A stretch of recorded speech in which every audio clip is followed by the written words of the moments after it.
Hey, what is up everybody? Welcome back to another Dragon Ball Z theory video. So today's video is going to be about Goku and Bardock. What would happen if these two met? How would it be possible? And what would the outcome be? So I'm just going to go straight into the video. I want to get to the point, and I have a lot of ground to cover, so here we go. Now, we all know how Bardock dies. Bardock is the father of Goku. He is one of the strongest, if not the strongest at the time, Saiyan survivors or Saiyan warriors that's still alive before the destruction of Planet Vegeta.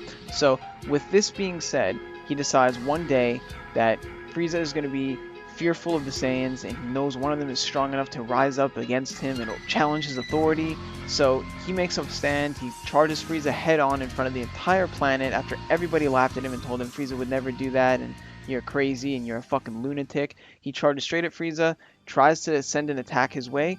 Frieza just fucking brushes it off like it's nothing because, to be fair to him, it was absolutely nothing. He sends a counterattack back towards Bardock, which wipes out not only Bardock, but all of Frieza's minions, the entire planet, all the survivors, and all of the royalty on the planet, completely eradicating an entire race of people. So, there is no possibility that Goku could ever meet Bardock, knowing that his father is dead, he doesn't know who his father even is, and what reason would he have to even bring him back? He never knew him. His father sent him to the planet Earth. However, both of these characters are two extremely iconic characters of the franchise, and two of the most popular, especially with Goku being the main character. So having that father-son bond only makes these two more relevant to the story. And let's be honest, it'd be a really cool interaction. So how would it be possible for Bardock and Goku to actually meet then, given the situation?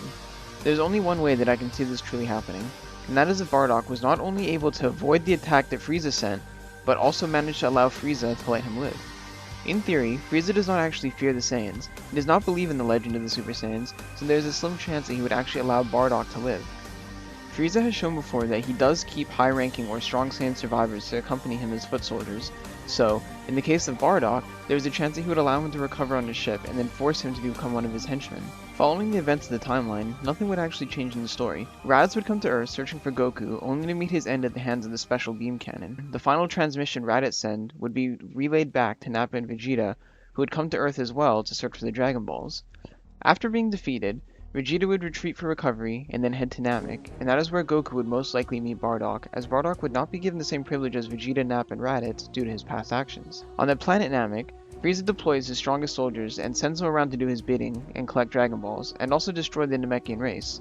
Bardock would most likely have become one of these soldiers. However, all of Frieza's henchmen are killed off by Vegeta, starting with Cui, and then Dodoria, and finally Zarbon.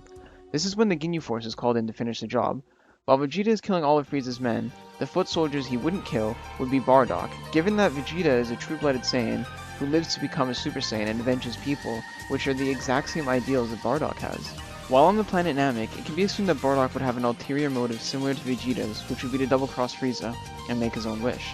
Once the Ginyu Force is defeated by Goku, Vegeta, Krillin, and Gohan, there is a possibility that Bardock would stumble across that battle and either help out and defeat the Ginyu Force, or eventually accompany the rest of the Z-Fighters in the final stance against Frieza. Given that we don't know what Frieza and his henchmen were doing prior to the events of Planet Namek, this is the first scenario that we can actually assume that Bardock would be allowed any sort of freedom, which would allow him an opportunity to backstab Frieza. The irony of this scenario is that Goku would happen to be on the planet during this rare opportunity, which would allow them both to meet. Frieza lied to Vegeta for years and told him that the planet was destroyed by means other than his own hand, so it would be ideal for him to keep Bardock and Vegeta away from one another for as long as possible, so they could never speak about what actually went on that day. This theory backs up why Bardock would not have been allowed to join Vegeta and Nappa on the journey to Earth in the first place. Once Goku, Vegeta, and Bardock all met up, Bardock would tell Goku and Vegeta that he is his father, and explain the devastation that happened to their planet that day. Goku would also learn more about his race from Vegeta. Goku would have an even more overwhelming feeling now to defeat Frieza after learning what a monster he is, but he would still need to recover after his encounter with the Ginyu Force.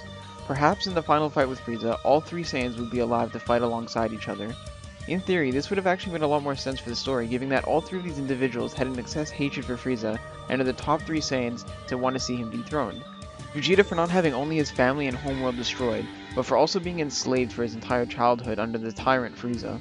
Bardock for being the only one who knew the truth and had the balls to stand up to Frieza. And finally, Goku for having so much empathy and compassion for others after seeing what Frieza has done to not only his people, but hundreds and hundreds of other worlds.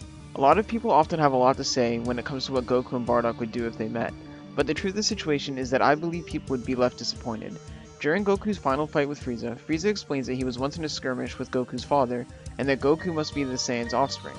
In response, Goku literally says the words, "I don't care." What we can infer from this is that Goku has no desire to make any sort of bond with Bardock, he doesn't care about his home planet, and we can deduce that these two would have been only acquaintances at best. There would have been no special moment or any sort of father-son bond. However, it would still be a pretty cool moment to see the reaction of these two, especially since they're both in their later years and at the peak of their power.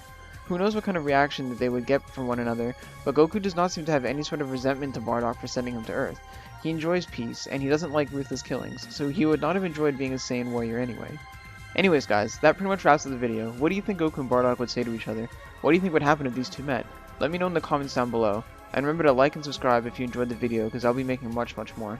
Anyways, thanks for watching this episode of DBZ Theory.